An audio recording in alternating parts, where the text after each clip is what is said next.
Debajo de la gran ceiba, en la plaza del pueblo, se sentaba un viejo de barba blanca. Parecía tener 100 años y muchas historias a sus espaldas. Los hombres pasaban y lo miraban, pero no hablaban con él. Las mujeres tampoco.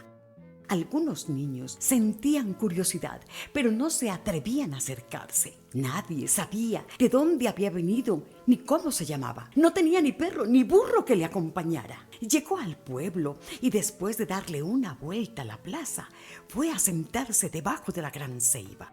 Miren, allá está el viejo del costal que se roba a los niños. ¿Dónde? No lo veo. Allá, mira, debajo de la ceiba.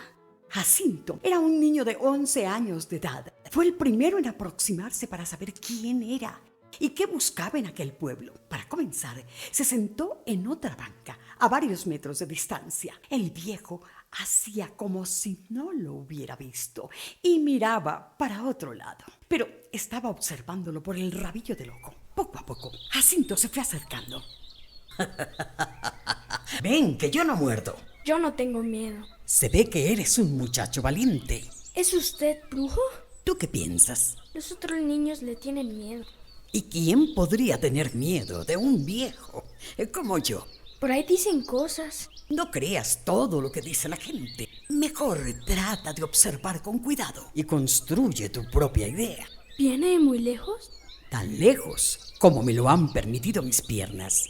¿Y qué hace? Hablar. No digo ahorita, sino el resto del tiempo. Hablar. ¿Se burla de mí? No, en serio. Eso es lo que yo hago. Hablar, contar cuentos. A mí me gusta mucho oír historias, pero quiero escuchar nuevas, porque las del pueblo ya nos las sabemos todas de memoria. Hay historias que se sucedieron en realidad en alguna parte. Otras son inventadas, pues quien las haya imaginado las ha creado con sus recuerdos, con sus lecturas, con sus experiencias de vida. Todo el mundo tiene cosas por contar. Tú, por ejemplo, puedes ser el personaje de un cuento si me dices lo que te pasa. Es que nada importante pasa en mi casa, ni en el colegio. Se repite todo el tiempo. Y un cuento tiene que suceder una aventura emocionante, desconocida. A mí nunca me ha pasado algo así, digno de contarse. Hasta las cosas más sencillas pueden volverse muy interesantes si están bien contadas. ¿Ya se va? ¿No me va a contar ningún cuento? Ni siquiera me has dicho cómo te llamas. Mi nombre es Jacinto. ¿Qué clase de historias te gustan, Jacinto? Una historia que hubiera ocurrido de verdad. Por ejemplo, la historia de un niño como tú. Más bien, la historia de un joven al que le hubiera ocurrido algo importante.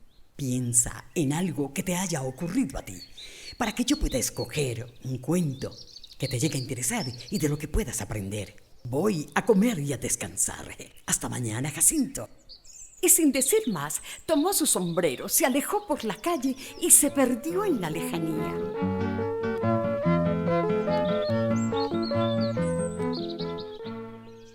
Jacinto vivía en un pueblo pequeño, perdido en la cordillera de los Andes, donde todos los habitantes se conocían entre sí.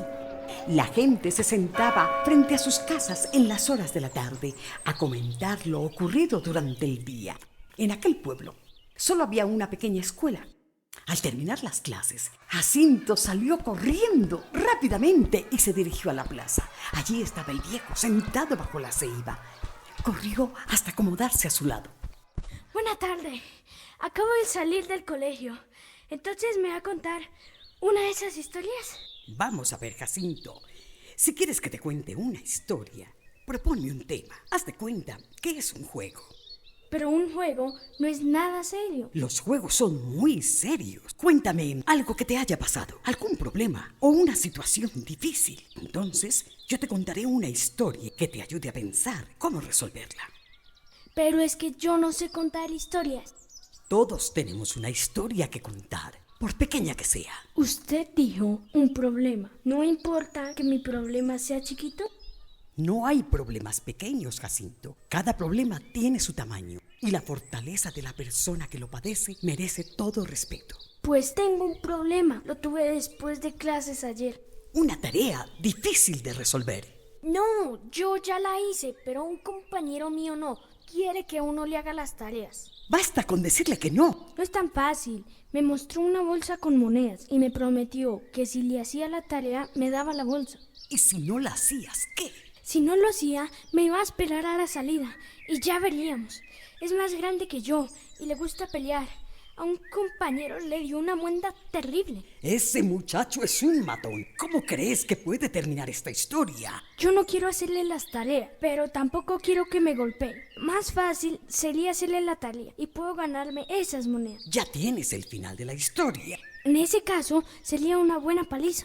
En cada problema pueden haber muchas soluciones. Aquí no hay sino dos posibilidades. O me gano una paliza o me gano unas monedas. Las aventuras siempre tienen riesgos y hay que enfrentar los peligros. Y ya verás la historia que te voy a contar. Se trata de un niño como tú. ¿Cuántos años tienes, Jacinto? En agosto cumplo 12.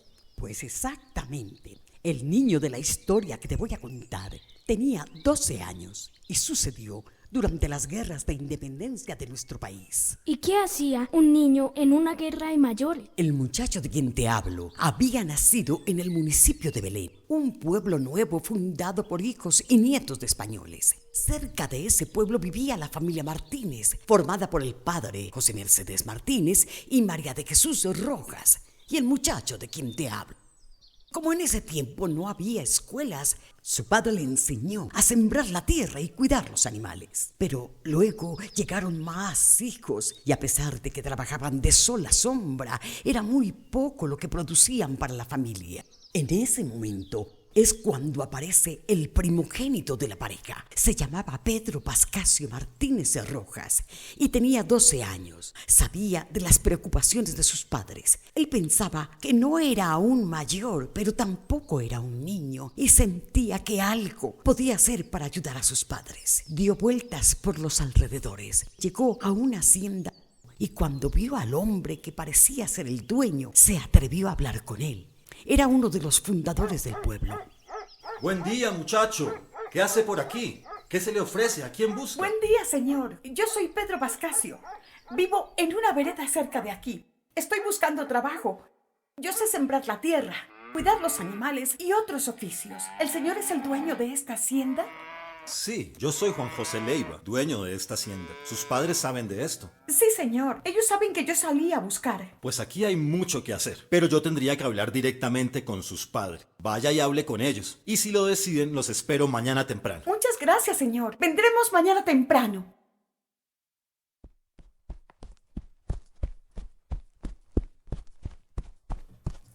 ¡Papá! ¡Mamá! ¡Aquí estoy! ¿Qué pasa? ¿Cómo le fue, mijito? Muy bien. Estuve en la hacienda de don Juan José Leiva. La madre de Pedro Pascasio se sintió conmovida. Creía que era aún muy niño, pero el padre pensó que ya era hora de comenzar a ayudar con la casa, lo que le daría fuerza para enfrentar la dura lucha por la vida. Bueno, mijo, mañana nos vamos temprano.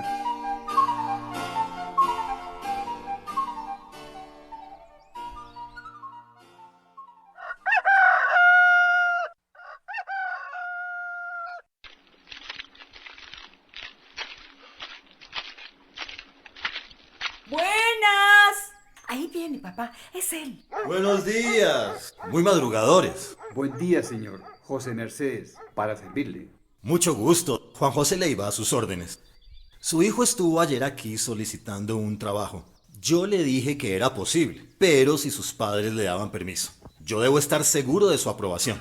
Sí, señor, así es. Yo estuve pensando y lo pondré a cuidar los caballos. El niño me dijo que le gustaban los animales. El oficio no es que sea difícil, pero tiene que estar, eso sí, muy pendiente. Los caballos son muy sensibles, reconocen y quieren a quien los trata bien. Ya verá cómo aprende, don José. Él es un niño muy entendido. Pues no se diga más, queda contratada. Camine, muchacho, le enseñaré los establos. Que tenga buen día, don José. Hasta luego, papá. Hasta luego, hijo. Muy agradecido, señor Leiva.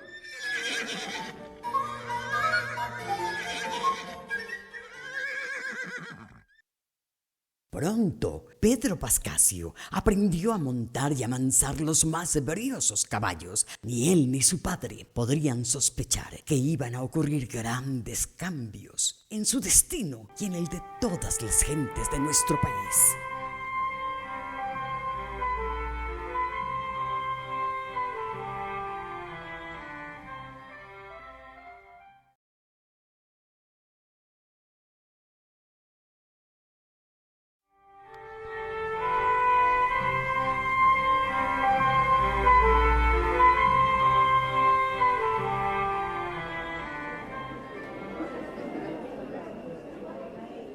El 18 de julio de 1819, la casona de don Juan José Leiva se llenó de gente. Eran hombres armados que venían de muy lejos. ¿Y por qué armados? ¿Qué iban a robar? No, era un ejército que venía desde el oriente de Venezuela y estaban luchando por conseguir la libertad de los pueblos de América del Sur.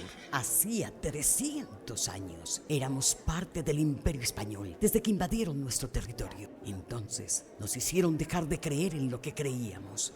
Nos obligaron a hablar otro idioma que no era el nuestro. Se apoderaron de nuestras tierras y se llevaron nuestras riquezas. Nos esclavizaron y desaparecieron a miles de nuestros antepasados. Cambiaron los nombres de los territorios. Teníamos que obedecer al rey de España, que nunca vimos y que vivía al otro lado del continente. ¿Eran los que mandaban?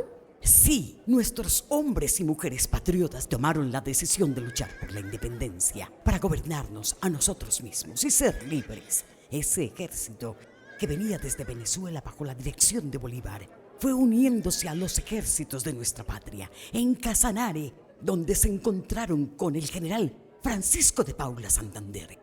Los soldados que llegaron a la casa de don Juan José Leiva hacían parte del Ejército Libertador y al frente de ellos venía Simón Bolívar. En una placa de piedra, a la entrada del pueblo está escrito: por aquí pasó Simón Bolívar. Pero entonces, ¿pasó con todo su ejército? Sí, en este pueblo y en muchos pueblos existían placas de piedra como esa, porque Bolívar con su ejército recorrió enormes territorios. El niño Pedro Pascasio vio cómo llegaban aquellos hombres, sucios, cansados, hambrientos, sin ropas, con frío, pues venían de los calurosos llanos orientales. Entonces, ¿Pedro Pascasio conoció a Bolívar?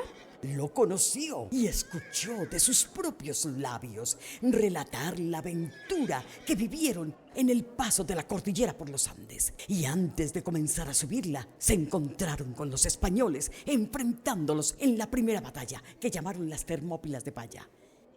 Y sabes, ganaron esta primera batalla en nuestro suelo y abrieron el camino para salir adelante. Muchos pensaron devolverse, porque se dieron cuenta que los estrategas habían escogido el camino más difícil de cruzar. Pero muy tontos, ¿no pudieron encontrar uno más fácil? No, Jacinto, lo hicieron muy bien. Como era el cruce más difícil, despistaron al ejército realista, que iban bien vestidos con botas, cascos, escopetas y caballos. Estos nunca se imaginaron que un ejército descalzo, poco armado, andrajoso, pudiera trepar semejantes relieves.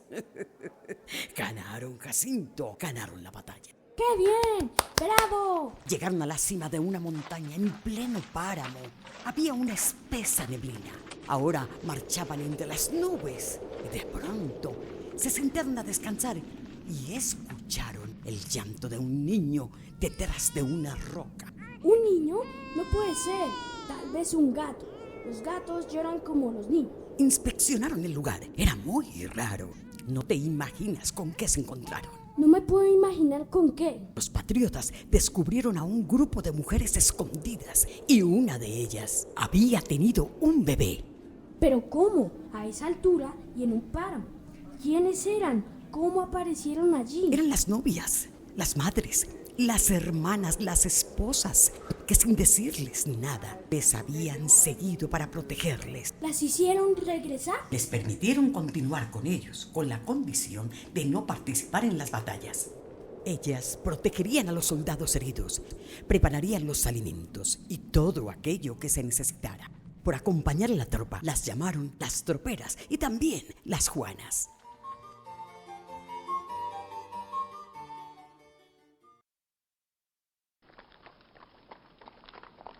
Antes de llegar a Belén, el pueblito en el que Pedro Pascasio vivía y donde estaba la hacienda del señor Leiva, llegaron a Socha.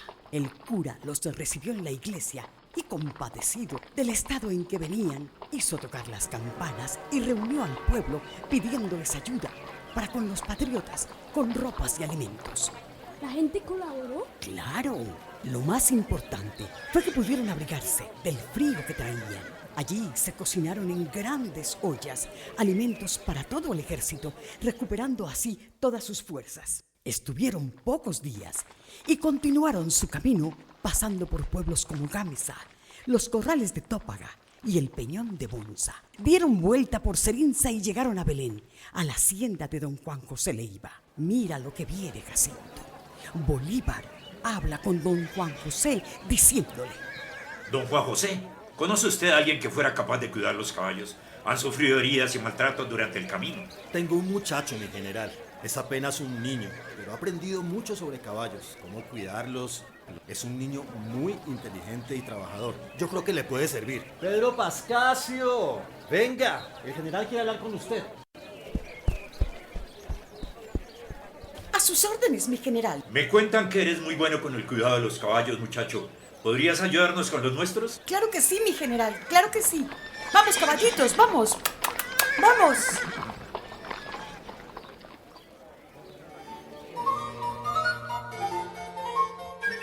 Pedro Pascasio esa noche no pudo dormir, pues una idea le daba vueltas en su cabeza. El general Bolívar me ha pedido a mí que lo ayude con sus caballos. A mí, que apenas soy un niño. Si pudiera ir con el general y hacer parte de la lucha patriótica. Sí, lo seguiré. Así sea escondidas, como lo hicieron las mujeres. Sería muy peligroso participar en una guerra, pero toda la tropa está convencida de ello. Don Juan José les ayuda en todo.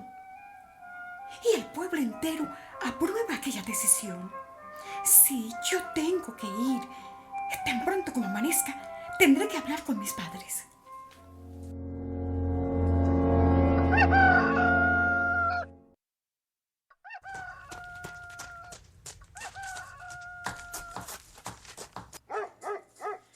¡Papá! ¡Mamá! ¿Dónde están? Hola, hijo. Ya voy. Por Dios, hijo, ¿está bien? Bien, mamá.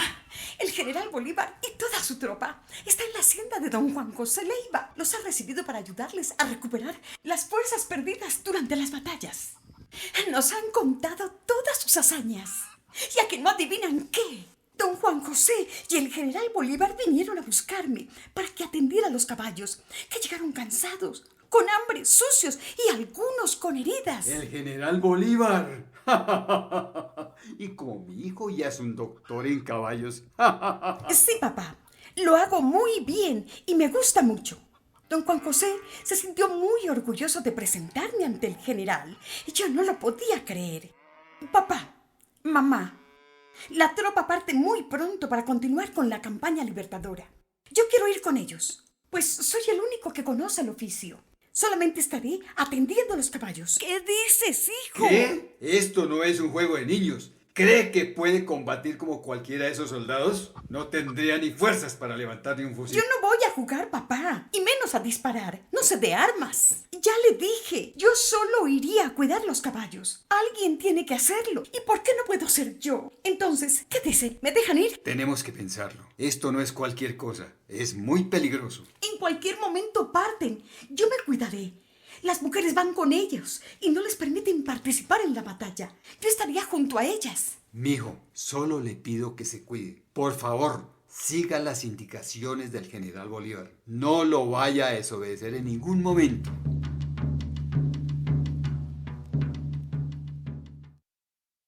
El niño besó a sus padres y salió corriendo hacia la hacienda de don Juan José Leiva, temiendo que la tropa partiera y lo dejara.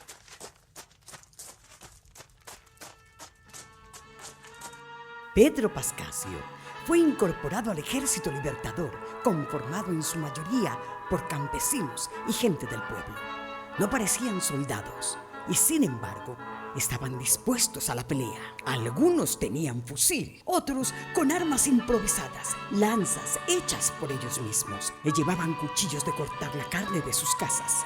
Mientras el ejército de los españoles iba uniformado con botas, con armas y lanzas. Lo que más le impresionó a Pedro Pascasio fue el convencimiento y la valentía de las tropas que arriesgaban sus vidas ante los terribles padecimientos a los que los tenían sometidos el Imperio Español. El niño y las mujeres iban retiradas. Pedro Pascasio lo observaba todo. Supo que en el ejército había hombres ingleses, irlandeses, escoceses, que habían participado en otra guerra contra Napoleón en Europa y que se habían sumado a la causa de Bolívar. Uno de ellos se llamaba James Rooke y se hizo amigo de Pedro Pascasio. Le gustaba mucho hablar con aquel irlandés que había venido de tan lejos para ayudarnos a vencer a los españoles.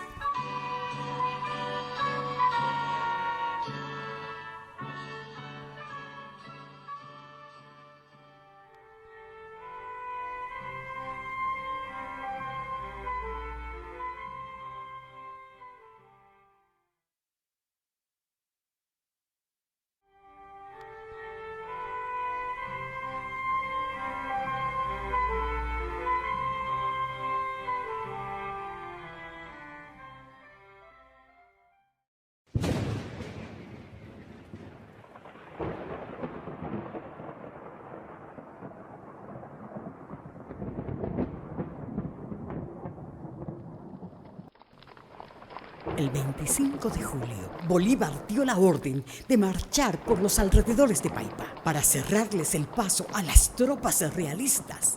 El jefe era un tal José María Barreiro y buscaba llegar a la capital, Santa Fe de Bogotá, para pedir refuerzos, apresar a los patriotas y hacerles fusilar.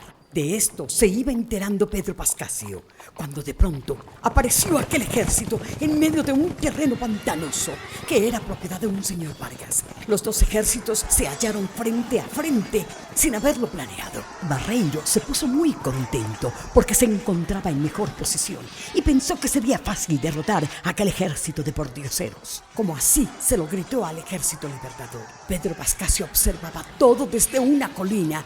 Los patriotas, a pie, corrían por aquellos pantanos, tratando de detener al ejército del rey, pero pronto muchos de ellos comenzaron a caer bajo los disparos de los fusiles españoles. Pronto se oyó el grito de Barreiro, llegando su sonido a la colina.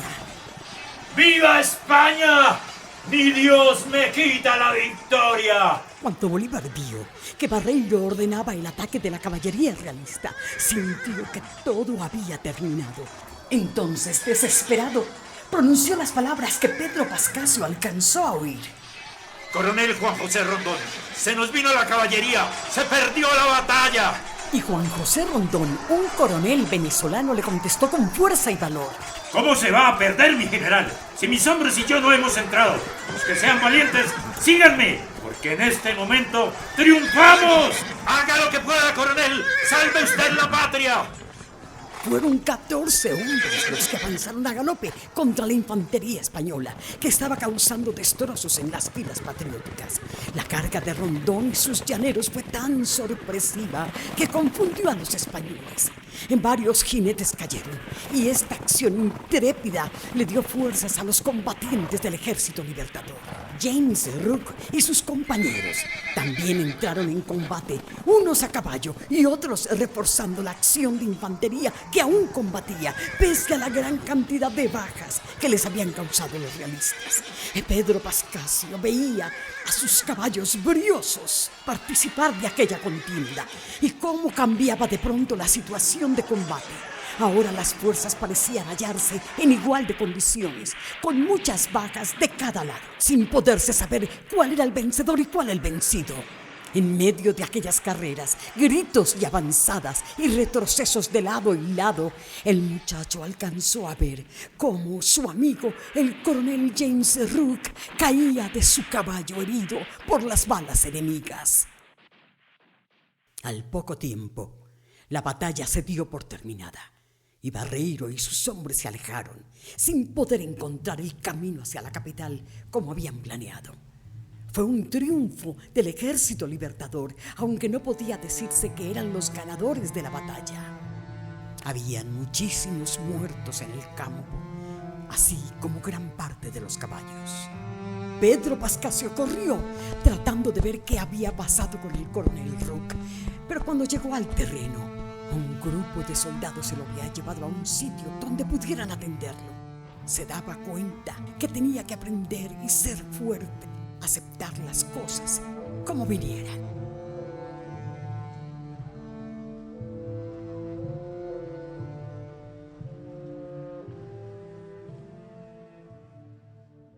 Después de la batalla del Pantano de Vargas, Bolívar y Santander se reunieron para planear las próximas estrategias, ya que Barreiro había perdido cerca de 500 hombres y el mayor peligro estaba en que recibiera refuerzos de la capital. Con el Ejército Libertador iniciaron una campaña para recibir toda clase de ayudas, caballos, armas, alimentos y sobre todo la incorporación de nuevos hombres al ejército. Quienes se fueran sumando tenían que aprender rápidamente el manejo de armas, adquirir la disciplina militar para poder cumplir con éxito las órdenes de sus comandantes. Inesperadamente, por estos días, Pedro Pascasio recibió con profundo dolor la noticia de la muerte del coronel Rook, quien fuera su amigo, parte de su familia. Había recibido su protección, afecto y reconocimiento. Sollozó solo y en silencio en medio de los caballos. Todo quedó por siempre grabado profundamente en su memoria y en su corazón.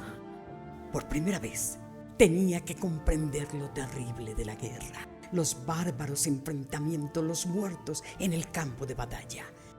Nadie estaba a salvo, ni tampoco el dolor de las familias ante tanta pérdida de vidas. Pobre Pascasio, tenía demasiado por qué llorar. Yo le contaba a mis amigos lo que usted me ha relatado aquí, y ellos quieren venir mañana. Claro que sí, Jacinto. Claro que sí.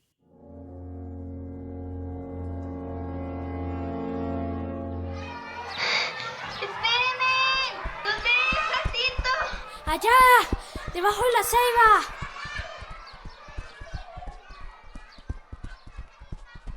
Jacinto, ¿Qué quiere? Jacinto, ¿cómo va mi tarea? Mañana le tengo la respuesta. ¿Ve esta bolsa? Está cargadita de monedas. Si no, ya sabe, ¿es esto o lo otro? ¡Vamos, amigos! Allá está el contador de la historia.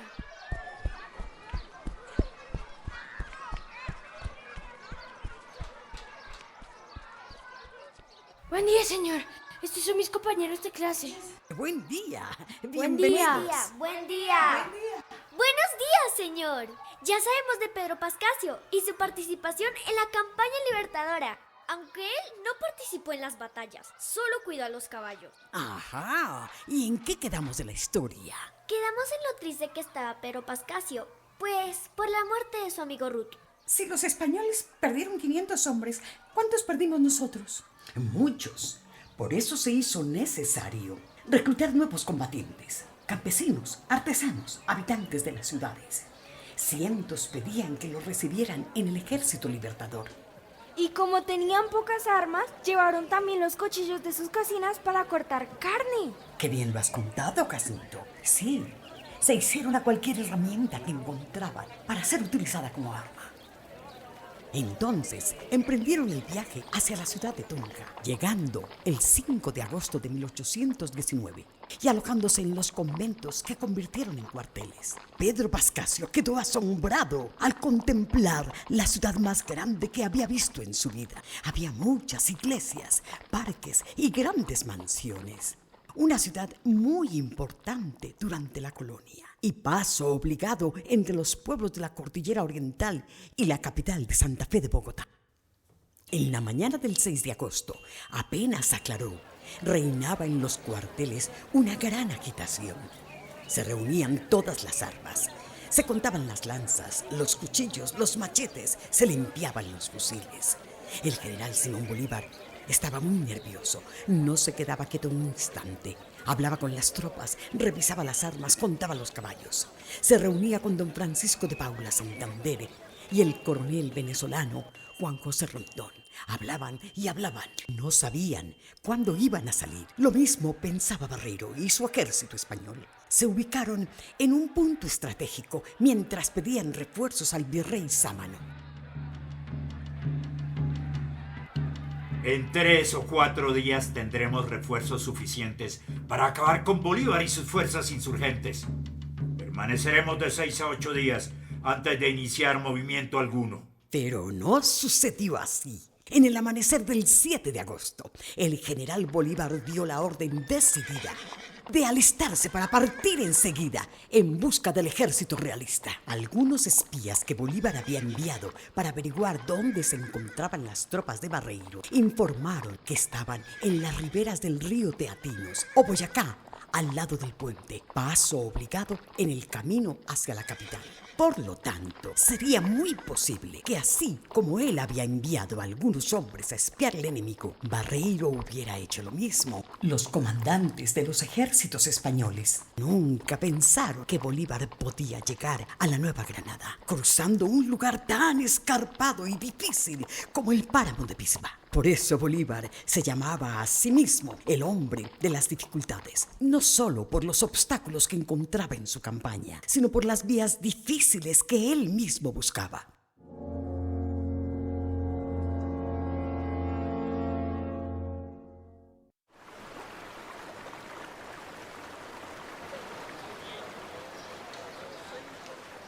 Barreiro llegó a las riberas del río Teatinos al mediodía. Después del almuerzo, los hombres se sentaron con calma, convencidos que la espera sería muy larga. Se recostaron a un lado de los árboles. Muchos habían metido los pies en el agua, dejando las botas a un lado. Otros dormían un rato. Aquellos conversaban y jugaban a los dados. Efectivamente, esperaban los refuerzos de la capital. De pronto, Barreiro y sus hombres vieron cómo por la ladera de los montes bajaban oleadas de hombres armados hasta los dientes en un plan de ataque que no permitió a los soldados que se colocaran sus botas. La confusión fue tan grande que no hubo tiempo de organizar escuadras. Otros despertaron en medio del estruendo. Santander y sus hombres avanzaron rápidamente hacia el centro de las fuerzas realistas, tomándose el puente de Boyacá y abriendo el camino a varios destacamentos de los patriotas, logrando pasar al otro lado. El desconcierto era tan grande que los realistas buscaban órdenes de sus comandantes, pero el coronel Barreiro había huido sin que nadie se atreviera a dar órdenes en su lugar. La batalla duró menos de 2 horas y solo se presentaron 13 muertos en el combate. La batalla de Boyacá fue la que le dio definitivamente la independencia a Colombia. ¿Y qué hicieron los soldados que perdieron la batalla?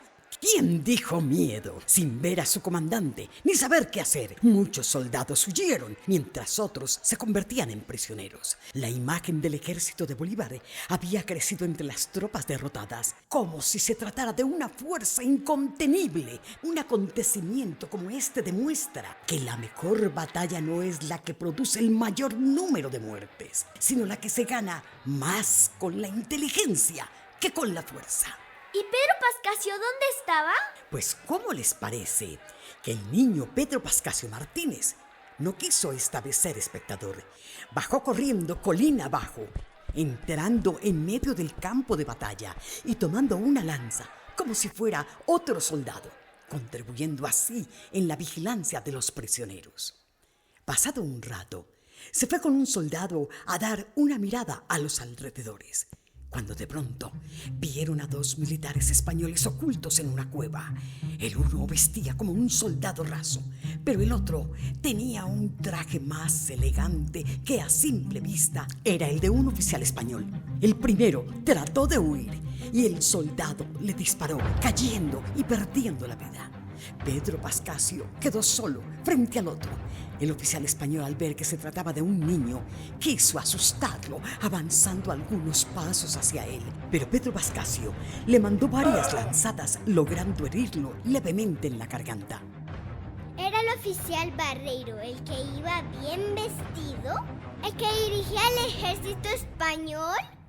Sí, el mismo. Aquel niño Pedro Pascasio era un auténtico soldado que estaba dispuesto a todo si el oficial se oponía y le hacía resistencia. ¿Saben lo que hizo el oficial español? ¡No! Pues sacó como último recurso una bolsa llena de monedas y se las ofreció a Pedro Pascasio si lo dejaba escapar. Quiere decir que no es nuevo eso de obligar a una persona a hacer algo que no quiere y si no obedece la convence con moneda.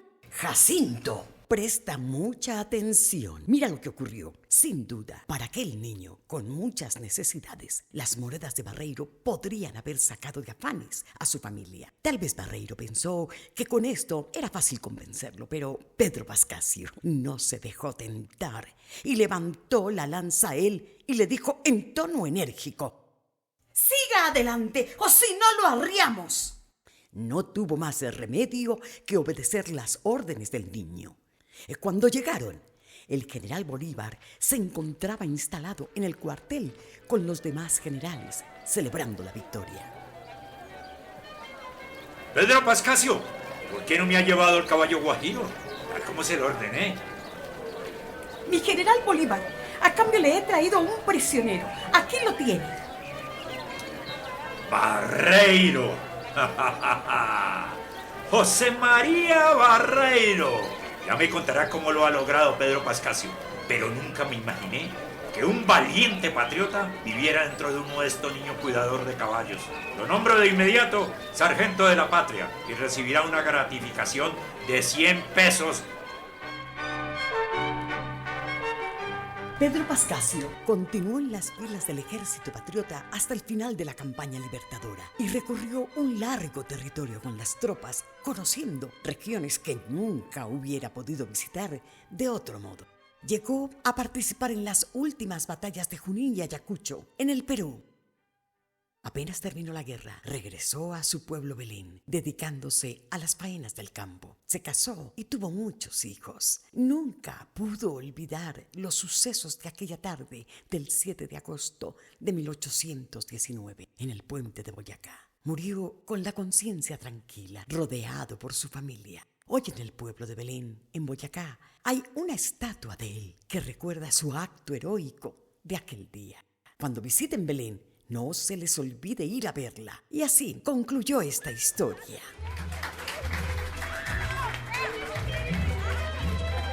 Jacinto, ven acá. Cuéntame, amigo mío, ¿pudiste encontrar alguna relación entre tu historia y la de Pedro Pascasio? Sí, ya sé lo que tengo que hacer mañana cuando me enfrente a Samuel. Si Pedro Pascasio no se dejó convencer por un comandante del ejército del rey, ¿por qué voy a agachar la cabeza frente a un pobre diablo? Así como aquel niño, no me va a deslumbrar con una bolsa de moneda. Así se habla, Jacinto, así se habla.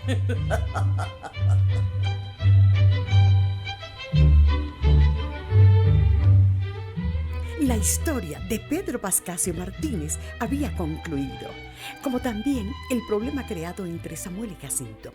Pero aún tendrán que existir muchas historias interesantes sobre muchachos como ellos que habían sido dignos de recordarse en nuestra historia. Ninguno pensó entonces que pudieran hacer parte de un relato que llegara a ser escrito como este que tú, atento lector, acabas de terminar.